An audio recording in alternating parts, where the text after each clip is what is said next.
Evangelho de João, capítulo 5, versículo 1. Depois disto, havia uma festa entre os judeus e Jesus subiu a Jerusalém. Ora, em Jerusalém há próximo à porta das ovelhas um tanque, chamado em hebreu Betesda, o qual tem 5 alpendres. Nestes jazia grande multidão de enfermos, cegos, mancos e ressecados, esperando o movimento das águas.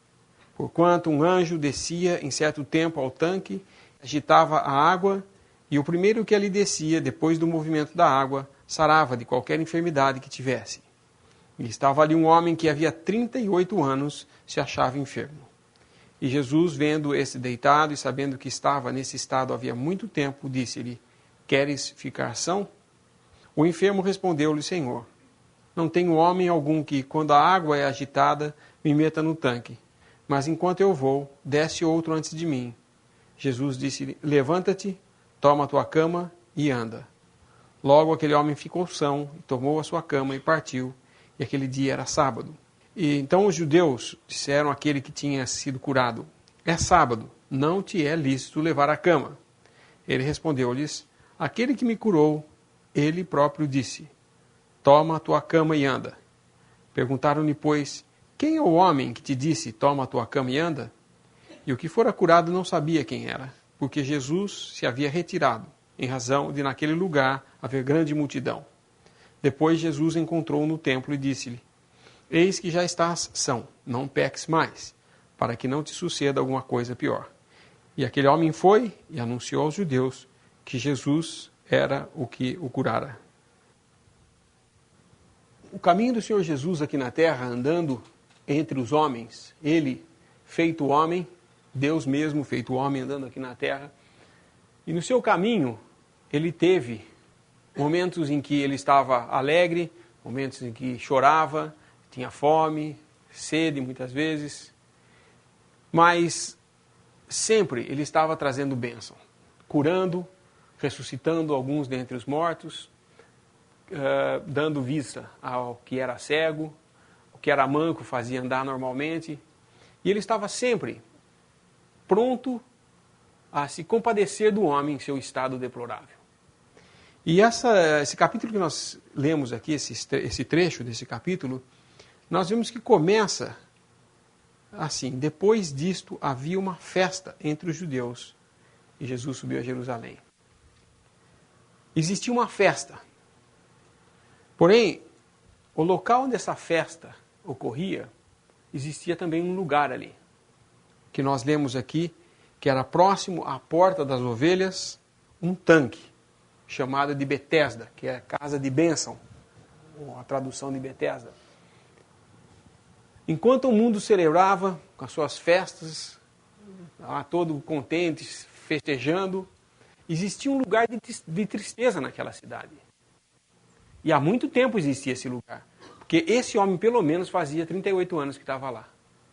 38 anos de festa e ele lá naquele poço, parado, um local que parece ser que era de muito movimento ali, né? Nós vemos que nesse tanque existia 5 alpendres, né? 5 áreas em volta desse tanque, e uma grande multidão de enfermos, cegos, mancos, ressecados, e todos aguardavam uma coisa.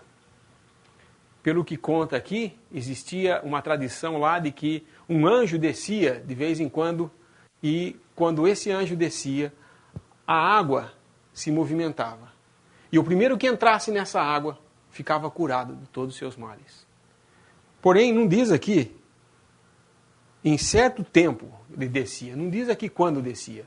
Porque se tivesse hora marcada, né, fala, olha, às 7 horas da manhã o anjo desce. Todo dia 1 de janeiro.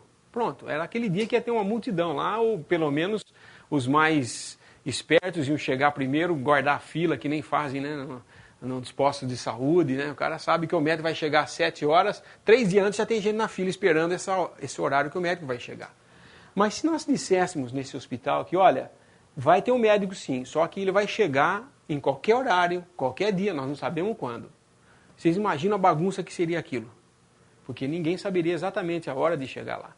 E aqui está esse homem, parado lá há 30 e tantos anos, esperando esse movimento das águas. E quantas vezes essa água movimentou enquanto ele estava lá? Quantas vezes esse anjo fez isso?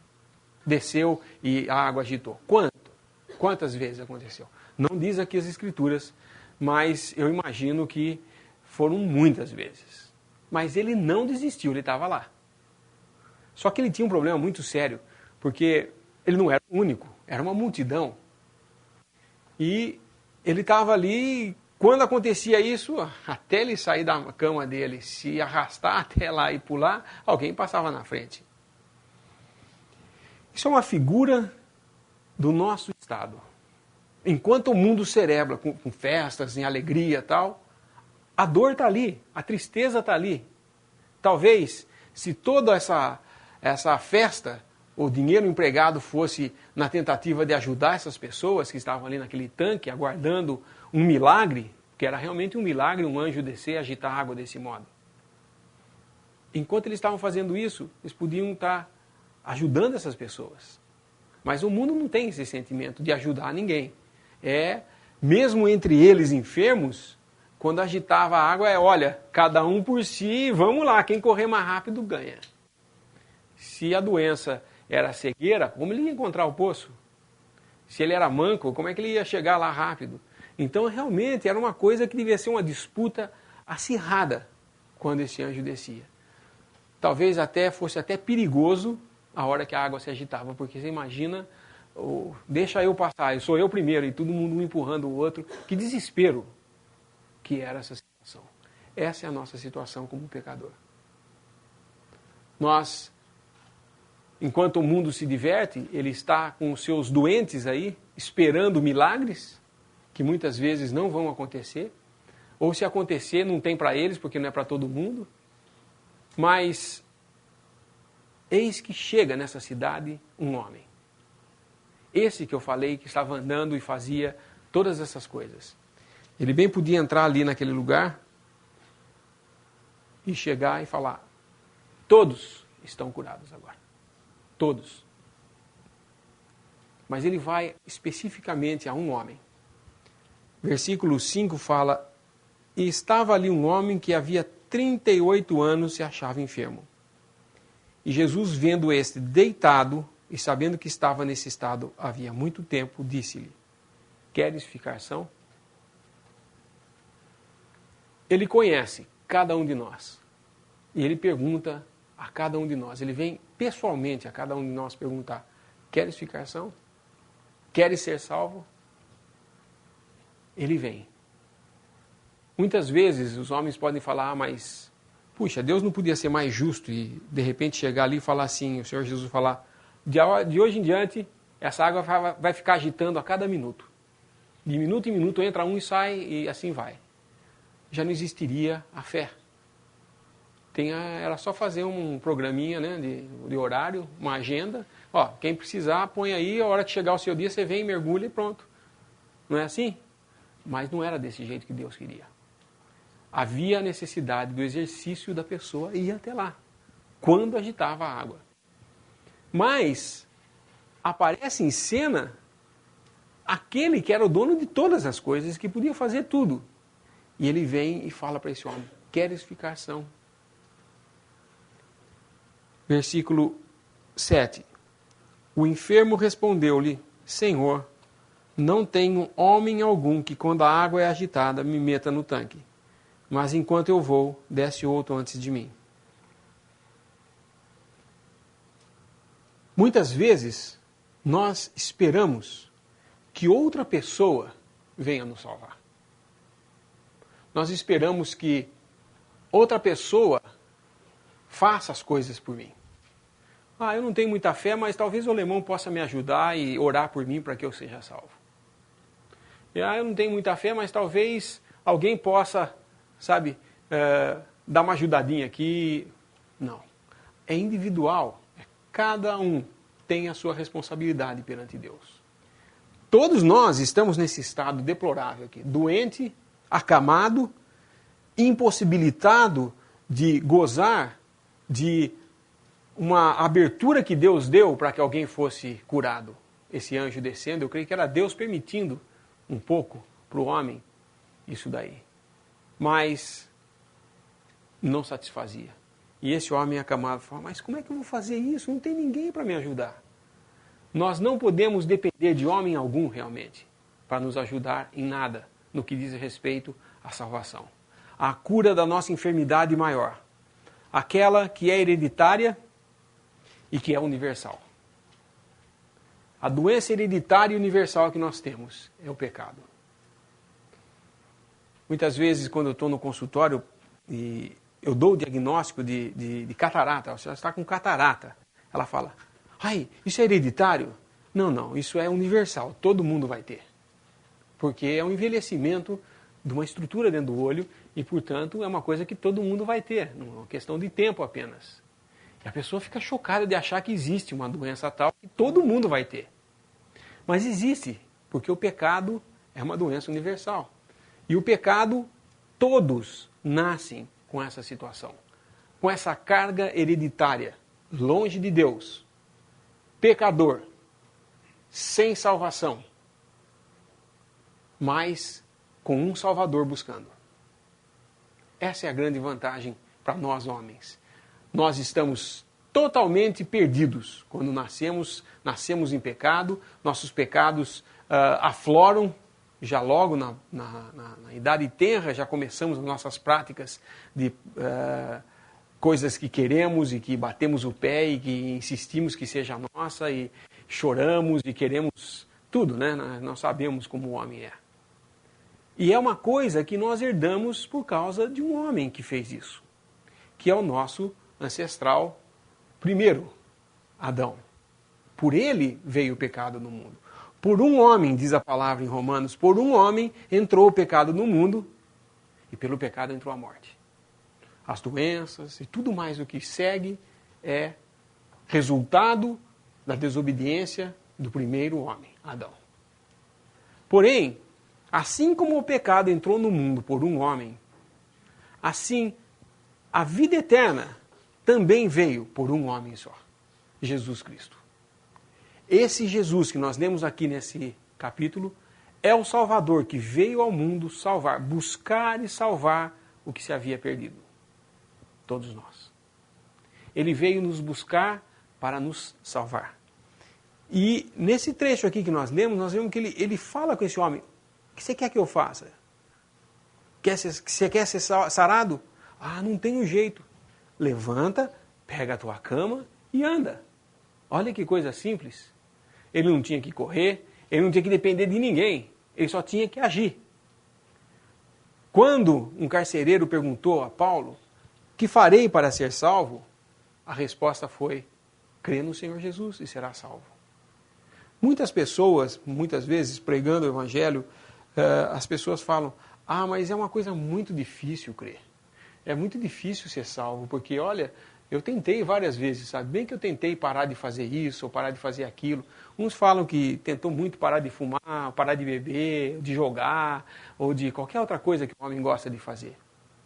Mas aonde na palavra de Deus está dizendo que você precisa parar de fazer essas coisas para ser salvo? Eu não estou dizendo com isso que você vai continuar na prática dessas coisas. Eu estou falando de salvação. Salvação depende apenas de crer. Você crê em Jesus Cristo e você é salvo. Esse homem creu na palavra do Senhor Jesus. Porque 38 anos deitado naquela cama. Ninguém nunca ajudou ele. Vinha o anjo, agitava a água e ele ficava naquela cama lá parado. E continuava por 38 anos. Provavelmente tinha familiares ou amigos ou qualquer que levava ele até lá, de manhã deixava ele lá, à tarde ia buscar de novo, porque ele não podia ficar a vida inteira, 38 anos, morando naquele poço. Mas ele estava 38 anos naquele estado e sempre indo lá e querendo, mas nada, não dava absolutamente nada certo. Mas teve um amigo que falou, o que você quer que eu faça? Não. Levanta, pega a tua cama e anda. Olha que coisa simples. E ele fez. O interessante é que ele fez. Muitos poderiam falar, espera um pouco, se fosse simples assim, eu tinha feito muito antes. Mas O ponto é simples porque quem está falando tem autoridade para tornar a coisa simples, que é o Senhor Jesus. Quando Paulo foi questionado pelo carcereiro, a resposta dele, crê no Senhor Jesus, era uma resposta com poder. Não era apenas falar, crê aí e se vira. Não. Crê no Senhor Jesus e será salvo, era uma palavra que vinha carregada com um poder de vida para transmitir a esse homem a fé para crer. E assim hoje, a palavra de Deus, quando abrimos aqui, ela vem revestida de poder. A palavra de Deus é viva e ela atinge a cada um. Se aqui hoje à noite tem alguém ainda que não recebeu a Jesus como Salvador, eu aconselho que faça isso já. Muitos falam em esperar. Eu me recordo na faculdade, logo que eu me converti, e isso acho que é a experiência de todos que se converteram, no começo a gente quer contar até para a sombra sobre o que nós cremos. Né? Todo mundo tem que ouvir do que você creu. Porque nós estamos naquele frescor do amor e tal, e todo mundo... E eu pregando, falava com todos os amigos na escola, e eu me recordo de um deles que era bem amigo, ele não estava na minha turma, ele era uma turma mais adiantada, e eu fui e preguei o evangelho com todo o ânimo para ele, e ele ouviu. Naquele tempo, então, pregar o evangelho é mais de 1 hora falando no negócio, né? E ele ouviu tudo atento e tal. Quando eu terminei de falar, era logo no começo que me converti, quando eu terminei de falar, falei, pronto, agora eu consegui. Ele concordou com tudo, né? Falei assim, olha, eu acho isso muito interessante o que você falou, eu concordo com tudo que você falou, só que eu ainda tenho uma vida toda pela minha frente e eu vou esperar um pouco mais. Mais tarde, quando eu estiver mais velho, já, né, quase me aposentando, vou vestir meu pijama, aí eu vou aceitar isso daí e tudo bem. Louco, diz a palavra. Louco. Esse homem era um louco. Mas talvez o princípio, quando eu me converti, você não tinha tanta experiência de sair de casos assim, né? E você ficava bem triste de ver uma pessoa, como é que ela podia pensar desse modo? Eu estava falando para ela uma coisa que era tão nova e recente para mim, e tão maravilhosa, porque nunca eu tinha ouvido falar de uma salvação assim, e de repente eu era salvo, livre de todo o mal.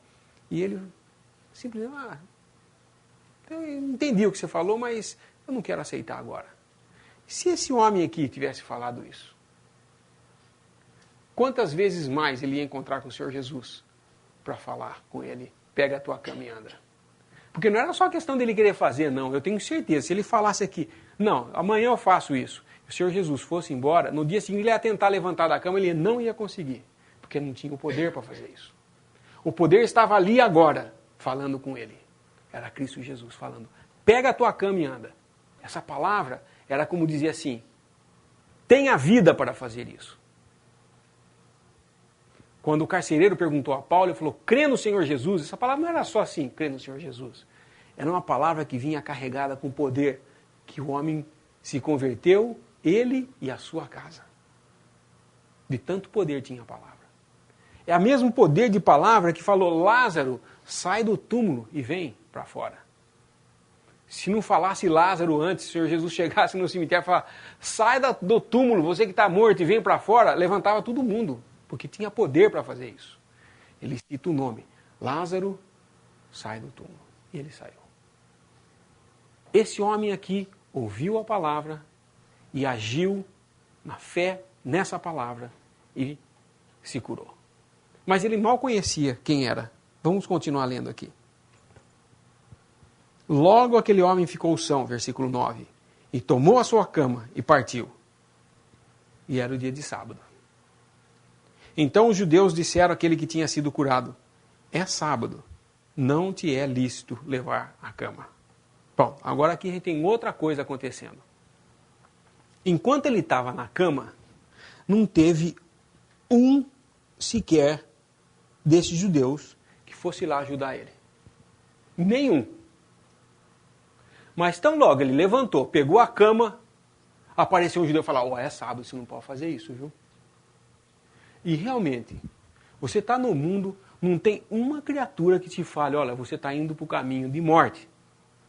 Mas tão logo você crê, aparece sempre um religioso e fala, só que você não pode fazer isso, isso e mais isso. Começa a colocar regras na sua vida, o que você deve fazer e o que você não deve fazer. Sendo que salvação é questão de vida, não é questão de regras. Salvação é Deus comunicando vida ao homem. Não é o homem alcançando benefícios de Deus por obras praticadas. Sejam elas boas ou más. Não é dar esmola, não é jejuar, não é ajoelhar e orar incessantemente. Se fosse assim, todo budista era salvo.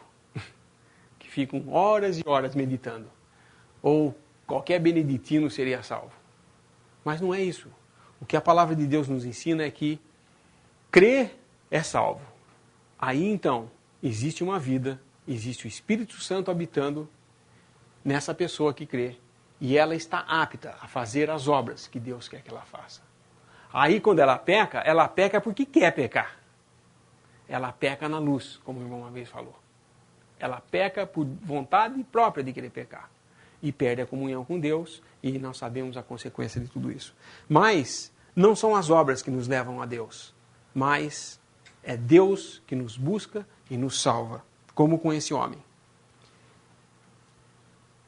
Respondeu-lhes no versículo 11, aquele que me curou, ele próprio disse, toma a tua cama e anda.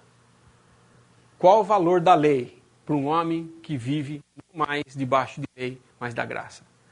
O Senhor Jesus agiu com esse homem em graça, pura graça. Ele falou, toma a tua cama e anda. E ele fez isso. E pegou a cama, levantou, pegou e pôs debaixo do braço. Qual obra ele fez? Nenhuma. Agora, os religiosos sempre querem colocar para nós coisas que devemos fazer para melhorar nossa salvação. Talvez eles estão querendo ajudar a obra de Cristo como se ela fosse insuficiente. Mas ela não é. Ela é suficiente para salvar todo o pecador que se achega a Ele. E o convite para se achegar a Ele é dado. O convite para que todos se acheguem ao Senhor Jesus para ser salvo é dado ao homem. Esse é o Evangelho, é as boas novas que nós pregamos. Quando falamos de pregar o Evangelho significa boas notícias ou boas novas de Deus para com o homem. É como se nós pegássemos o jornal, né? O Evangelho é como se nós pegássemos um jornal que viesse de Deus e nós abríamos e tinha a primeira página. Creia e será salvo. Essas são as boas novas de Deus para nós. Deus tratando com o homem de um modo completamente diferente agora. Por graça, não pelas coisas que se faz. Versículo 12. Quem é o homem que te disse, toma a tua cama e anda? E o que fora curado não sabia quem era, porque Jesus se havia retirado. Ele tinha agido pela fé, mas ele não conhecia completamente quem era o seu Salvador ainda. Até que ele vai, no versículo 14, depois Jesus encontrou-o no templo e disse-lhe, eis que já estás são, não peques mais para que te não suceda alguma coisa pior. E ele foi e anunciou aos judeus que Jesus era o que o curara. Jesus o encontra no templo. Isso é outra coisa que uma pessoa convertida às vezes tem a tendência a fazer. Achar que porque ele é convertido ele tem que ir num templo. Ele tem que ter um templo, tem que ter uma coisa física para ele estar lá. E na realidade não há isso. O que Deus faz, a obra de Deus é salvar o homem para que ele fique com Deus, não no mundo, na religião ou em qualquer divisão que o homem possa fazer. E sempre que nós vemos no Evangelho sobre salvação, sobre Cristo salvando, nós nunca vemos alguma lista ou alguma exigência da parte de Deus para com o homem. Ao contrário, vamos ler em Romanos, capítulo 5, versículo 6. Romanos 5, versículo 6. Porque Cristo, estando nós ainda fracos, morreu ao seu tempo pelos ímpios. Porque apenas alguém morrerá por um justo, pois poderá ser que pelo bom alguém ouse morrer. Mas Deus prova o seu amor para conosco, em que Cristo morreu por nós, sendo nós ainda pecadores. Logo, muito mais agora, sendo justificados pelo seu sangue, seremos por ele salvos da ira. Porque se nós, sendo inimigos, fomos reconciliados com Deus pela morte de seu Filho, muito mais, estando já reconciliados, seremos salvos pela sua vida. E não somente isto, mas também nos gloriamos em Deus por nosso Senhor Jesus Cristo, pelo qual agora alcançamos a reconciliação. Deus prova o seu amor para conosco, em que Cristo morreu por nós, sendo nós ainda pecadores. Não é depois que nós paramos de pecar e que ele falou, bom, agora eu vou salvar. Não é assim. Ainda no estado de pecadores, ele veio para nos salvar. Ele vem e prova seu amor, entregando seu único filho para morrer em nosso lugar. Por que havia necessidade dessa entrega? Por que ele teve que entregar o seu filho Jesus para morrer na cruz? Por que da cruz? Muitas vezes nós ouvimos as pessoas falar, não, mas você tem que fazer alguma coisa, porque não é tão fácil assim. É só crer, né? Isso é muito fácil. Como já ouvi muitas pessoas falarem isso. Sim, é fácil para você. Para ele não foi nada fácil fazer essa salvação. Porque Deus mesmo, enviando o seu Filho ao mundo, nós podemos imaginar, muitas vezes lendo livros de história, nós vemos Roma na fase primitiva da igreja, né, nos dois primeiros séculos da igreja, da formação da igreja, que Roma perseguia os cristãos. E nós vemos atrocidades feitas aos cristãos primitivos. Eles eram jogados às feras, queimados vivos, esquartejados ainda vivos, e faziam coisas assim, absurdas. De contar, vocês não imaginam. Teve um que eu via a história dele, em que eles pegaram couro de animal, eles molhavam o couro do animal, envolvia, embrulhava o homem nesse couro, amarrava e punha no sol. Vocês sabem o que acontece quando o couro molhado, ele estica, né? Aí eles esticavam bem e amarravam a pessoa e deixavam no sol.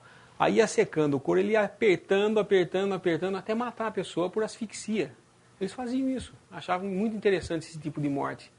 Ou eles faziam, como um que é conhecido até, conta-se, isso é história, mas eu não sei até que ponto é verdade, mas em que ele foi assado vivo. Puseram ele como um frango mesmo no espeto, né? Espetaram ele num pedaço de pau com fogo embaixo. E conta-se que ele até pediu, olha, vira o outro lado que esse lado já queimou bem. Eu não sei se isso é verdade. Mas eles sofreram. Mas o que mais assustava os romanos é que enquanto eles estavam lá sofrendo desse modo, eles estavam cantando.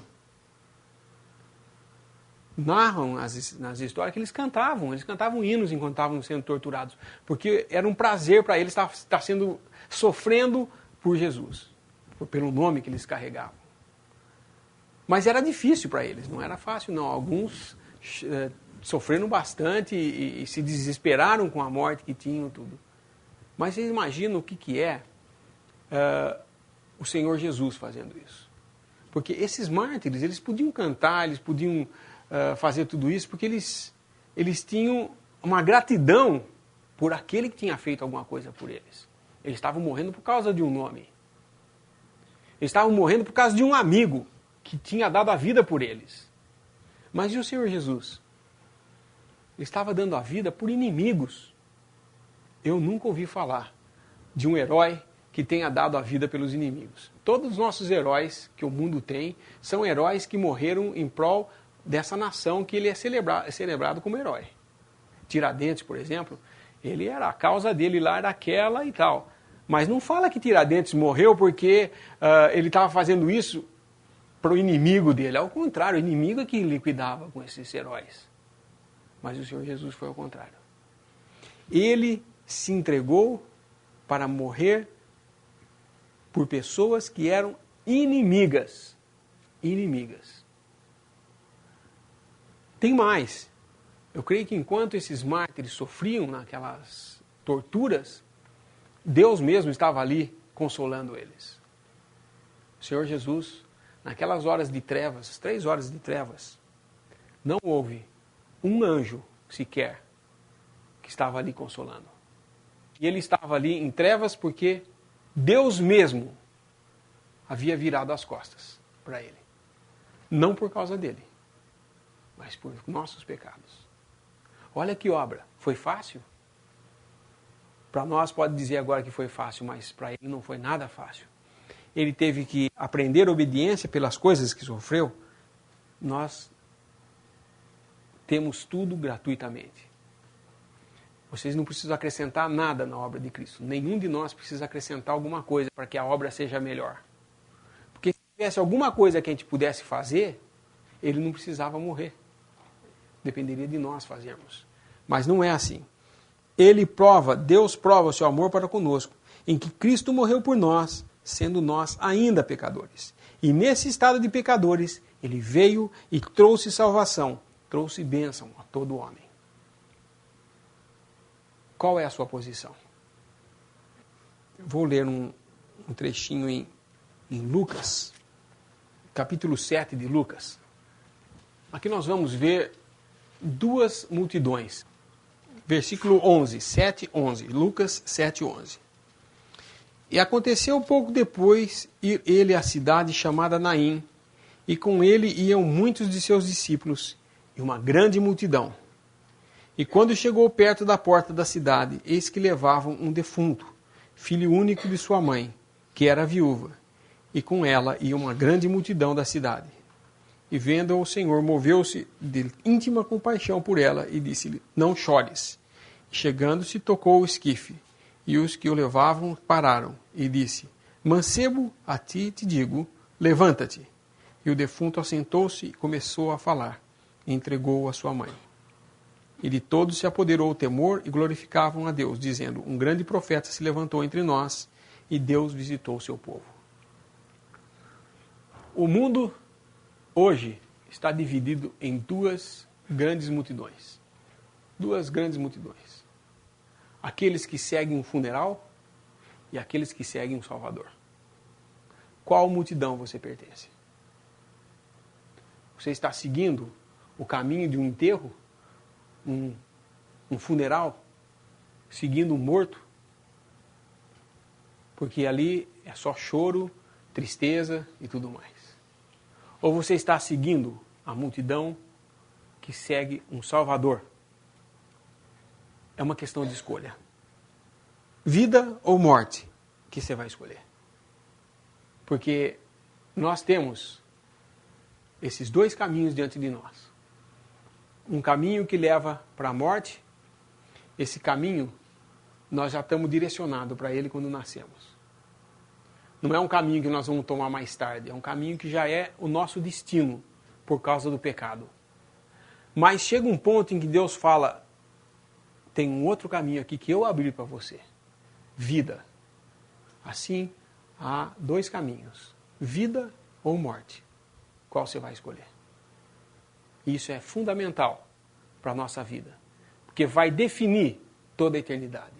Ninguém pense que vai chegar lá no céu, ou em qualquer lugar que seja depois que você morra, que vai chegar lá na presença de Deus e falar: bom, vamos ver agora qual caminho eu vou tomar. Ali não tem mais, já foi.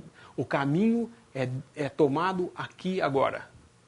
Não é um caminho que eu vou definir depois, mais tarde. É agora. É agora. Hoje é o dia sobreexcelente. Hoje é o dia sobremodo excelente. Hoje é o dia da salvação. Não é amanhã, não é mais tarde, não é depois da manhã, é hoje. A coisa é hoje. O que devo fazer para ser salvo? Crer no Senhor Jesus.